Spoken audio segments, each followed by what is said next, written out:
This is Optimal Health Daily, episode 1696.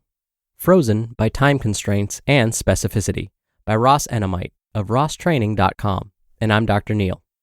Hey there, a very happy Sunday and a very happy Easter if you're celebrating. Welcome back to Optimal Health Daily, where I read to you from some of the best health and fitness blogs on the planet from a bunch of different authors, and always with permission from the sites. Now on Fridays, I do something a little different. That's where I answer your questions. Remember, you can send me a question by going to oldpodcast.com/ask, or you can email your question directly to health@oldpodcast.com. All right, and with that, let's hear today's article and continue optimizing your life. Frozen by Time Constraints and Specificity by Ross Enamait of rosstraining.com. If you have followed my blog recently, you've likely seen me discuss training around a busy schedule.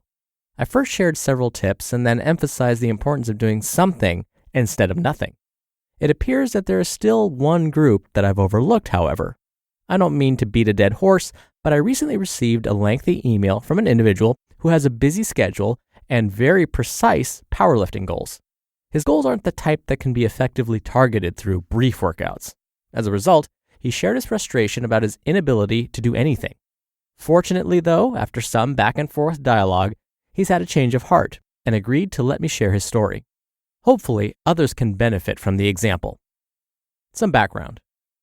For the purpose of this, I'll refer to the individual as Joe. Joe and I have communicated back and forth for about a week.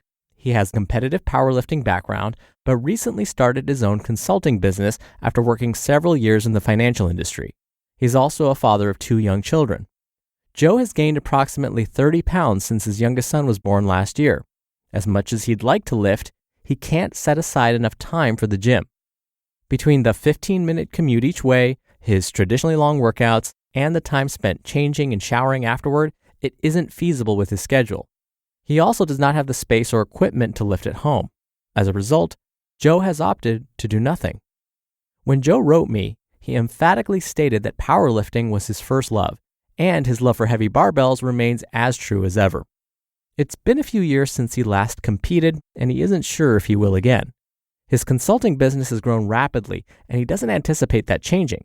He hopes to continue growing his business, but would also like to maintain some of the strength that took so many years to develop. Joe's story struck a chord with me because I can relate to it. I spent the first half of my life as a competitive athlete.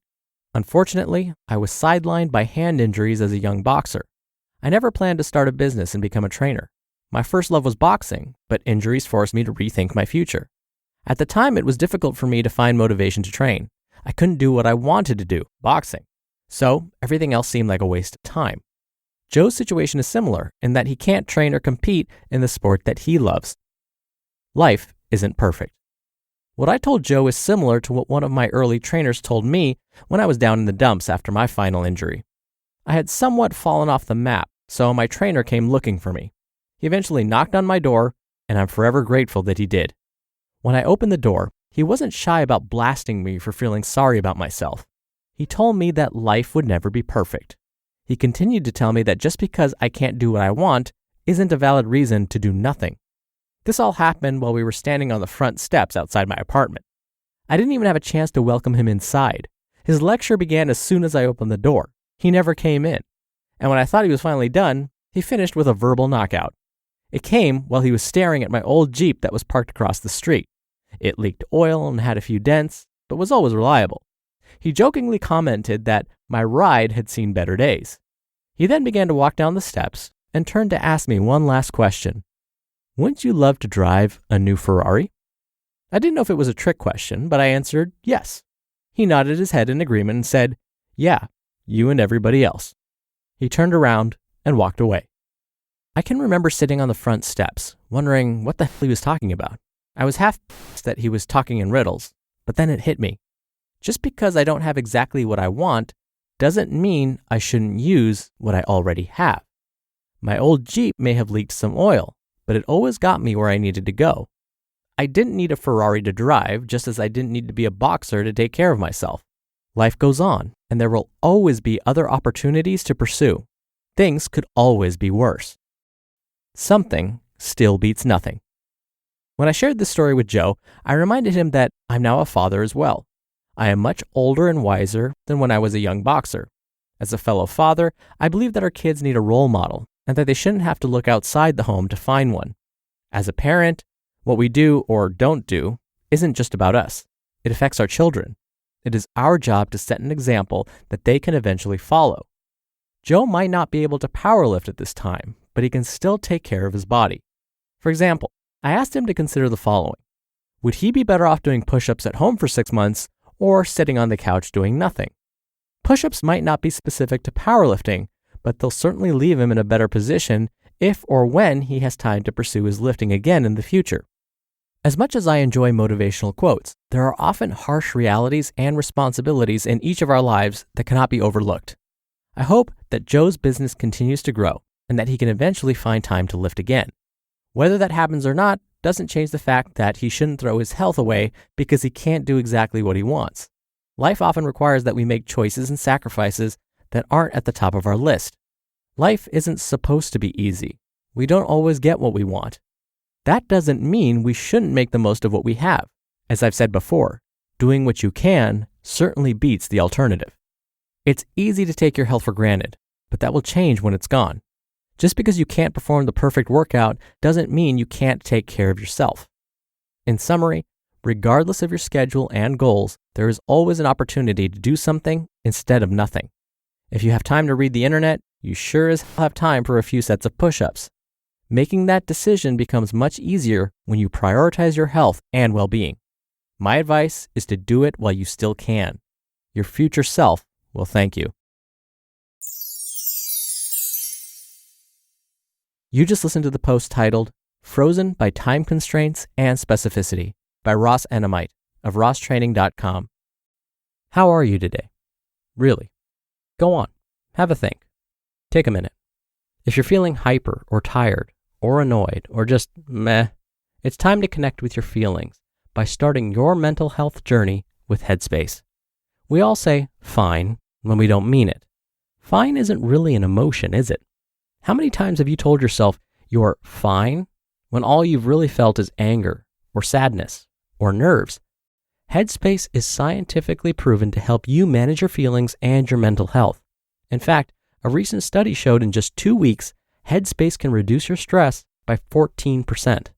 Whenever I'm not feeling my best, I love using Headspace's appreciation course.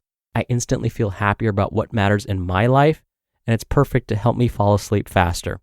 However you're feeling, try Headspace at headspace.com/OHD and get 1 month free of their entire mindfulness library. This is the best Headspace offer available, so go to headspace.com/OHD today. Headspace.com/OHD. Dr. Neil again here for my commentary. This last line from Ross in particular brought to mind a quote that I once read. It goes something like this. Your future self probably won't thank you for sitting on the couch instead of doing those push-ups or sit-ups. Your future self probably won't thank you for having that extra slice of pizza or that donut or bagel instead of that oatmeal every morning. Quick tangent. Folks often ask me, well, why do you hate on bagels so much? There's protein in them. It's a good source of carbs, so you kind of get everything all in one. Well, eating a bagel, when we think about the calories and the amount of carbohydrate in it, is like eating 4 pieces of toast.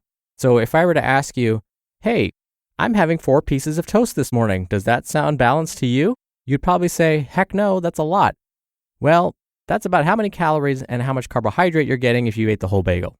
So anywho, I've had this frame of mind so many times where I'm like, oh, look, I got 20 minutes to work out this morning. What's the point? I'm not going to get in that workout that's going to make me feel so good afterwards, so I'll just skip it. Well, I've had to myself get out of this frame of mind, and what I'll do is a quick 20-minute workout, and I always feel more accomplished afterwards. When I just commit to it, do the darn workout, and get out, I actually am so grateful that I pushed myself. Even if it's something that's less than 20 minutes, where I have to run a mile as fast as I can, or I just have to do 100 jumping jacks or something like that, I still feel so much better and more accomplished. So Ross is absolutely right. Something still beats nothing. What I'll do is I'll put the remote control away so that I can't fast forward through commercials, and I'll bring in a set of my 25 or 30 pound dumbbells, something like that. And then during the commercials, I'll do curls or I'll do crunches or sit-ups or something like that. Over the course of even a 30-minute show or definitely an hour show, that's quite a workout you're going to get in. And then I feel like, oh, cool, I get to watch my show and I feel like I did something good for my body. It may not have been at the same intensity I'm used to, but it's still better than nothing. All right, that'll do it for today. Thank you again so much for being here. Thank you for listening every day. Wishing you a very happy Easter if you celebrate. And I'll see you back here tomorrow where your optimal life awaits.